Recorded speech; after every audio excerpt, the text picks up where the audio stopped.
Bună dragi urmăritori! Bun venit pe canalul nostru! Te afli la adresa potrivită, unde poți accesa instantaneu cele mai recente știri. Ceea ce părea o escapadă de vis a devenit centrul atenției. Zlatirkoglu și Halil Ibrahim, două dintre cele mai îndrăgite figuri din dramaturgia turcă, au fost văzuți împreună în ceea ce părea a fi o călătorie romantică departe de lumina reflectoarelor. Zvonurile circulau de ceva vreme, dar de data aceasta imaginile vorbeau de la sine. Priviri complice, râsete comune și tăceri care vorbeau de la sine. Nimeni nu se aștepta ca ceva atât de intim să fie făcut public în acest fel, cu atât mai puțin ca acesta să se termine așa cum s-a terminat. Pentru că exact când totul părea să indice că dragostea plutea în aer, Halil Ibrahim s-a întors singur. Rețelele de socializare au luat o raznă din cauza întoarcerii bruște a actorului la Istanbul. Ce se întâmplase în acea călătorie? O ceartă, o decizie pripită sau pur și simplu greutatea unei povești care încă nu știe cum să se spună singură? Halil Ibrahim, întotdeauna discret, a evitat reporterii la sosirea la aeroport. Dar fața lui vorbea de la sine. Nu mai era același om care plecase. Era un amestec de nostalgie și resemnare, ca cineva care înțelege că nu fiecare călătorie este o evadare și nu orice companie garantează fericirea.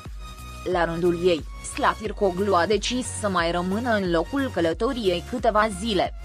Ca și cum ar fi avut nevoie de timp să se gândească, să proceseze sau pur și simplu să respire. Următorii lor au început să facă legătura, amintindu-și momente împărtășite pe platourile de filmare, interviuri trecute, gesturi în afara camerei. Totul părea să se potrivească într-un puzzle emoțional pe care, până acum, niciuna dintre ele nu îndrăznise să-l pună cap la cap în public.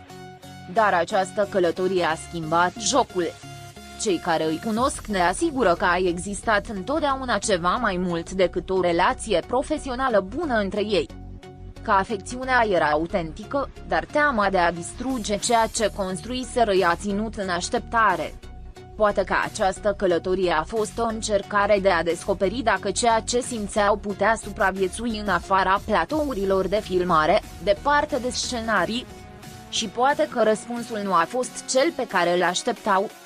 Pentru că nu toate sentimentele rezistă realității. Halil Ibrahim a fost întotdeauna o persoană cu tăceri lungi și priviri profunde. Zlatirkoglu, pe de altă parte, se lasă purtată de intensitatea momentului. Poate că acea diferență, atât de frumoasă pe ecran, s-a transformat într-o ruptură în viața reală.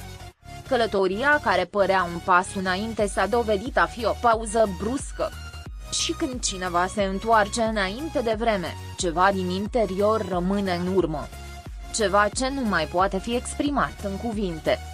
Fanii, așa cum era de așteptat, au fost împărțiți. Unii l-au apărat pe Halil Ibrahim, susținând că avea nevoie de spațiu, alții l-au învinovățit pe Zlatirkoglu pentru că a prelungit o poveste care părea fără sfârșit. Dar adevărul, ca întotdeauna, constă în detaliile pe care nu le vedem, în conversațiile pe care nu le auzim, în tăcerile pe care nimeni nu le poate interpreta. Adevărul este că această poveste a lăsat o amprentă, o întrebare deschisă care s-ar putea să nu se încheie niciodată complet. Cel mai trist lucru a fost contrastul. Într-o zi au fost arătați împărțind o cină sub lumini calde, în următoarea, el era singur, privind în gol, întorcându-se într-un oraș care nu-l mai aștepta la fel. Visul s-a spulberat. Nu cu scandal, nu cu strigăte, ci cu acel gol care rămâne atunci când ceva nu a început încă, dar nici nu este uitat. Pentru că uneori ceea ce doare nu este despărțirea, ci încercarea eșuată de a face ceva să înflorească. Presa a început să speculeze despre noi parteneri, terțe părți discordante, angajamente nerezolvate. Dar adevărul este că cea mai profundă rană este cauzată de ceea ce a rămas nespus. Vor lucra din nou împreună? vor putea să se privească în ochii fără să se gândească la ce s-a pierdut în acea călătorie? Timpul va spune.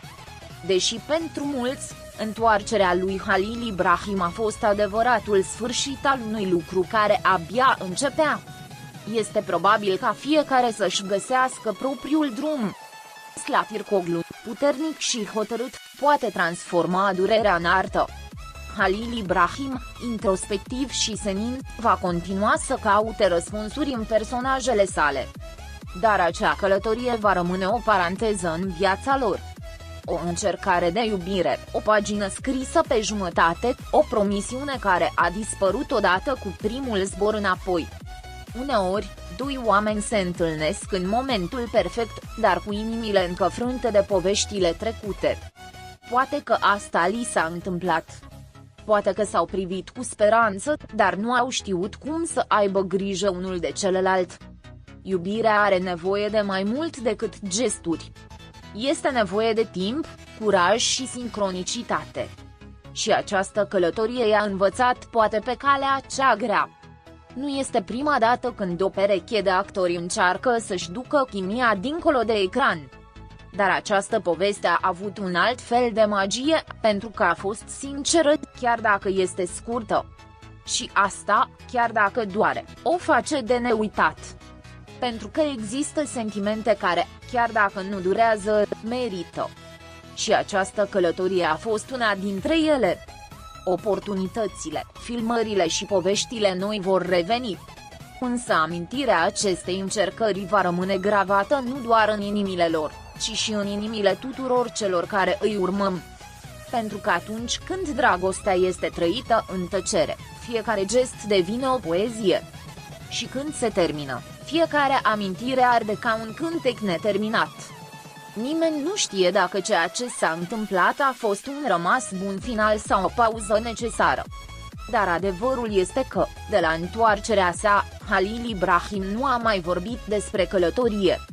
Și Slatirkoglu, deși a încărcat câteva fotografii, nu și-a menționat numele. Dragostea, când doare, este tăcută. Și asta spune multe. Poate mai mult decât credem. Deocamdată, tot ce putem face este să așteptăm. Poate că viața îi va reuni din nou. Poate că, într-o zi, acea călătorie va avea un alt final. Dar, între timp, să ne agățăm de imaginea a două inimi care au încercat, chiar dacă doar pentru o clipă. Pentru că într-o lume în care totul este trecător, o încercare sinceră este deja o formă de iubire. Pascali